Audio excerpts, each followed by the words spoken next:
Nikamwambia wewe kijana mwenzangu, wewe simama hiyo kiti, Mungu atakusaidia kwa MPC wa rais wako. Sasa mheshimiwa Lunya usiwe na wasiwasi yote.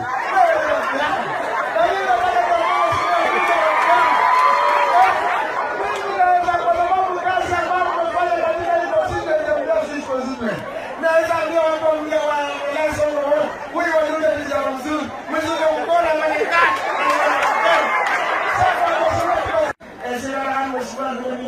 Bila kuombea na kuombea mimi ndio ama anzeshe baba anaanza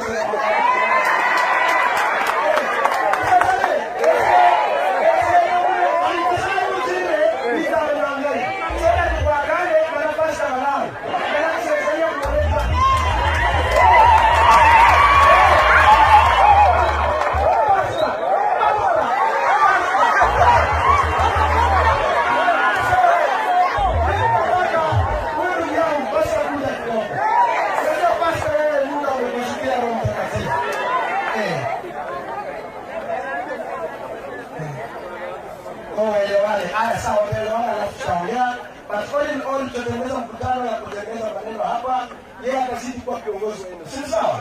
Na mimi nataka tushikane kwa sababu yeye ni mtu ambaye ako development oriented. Sawa sawa?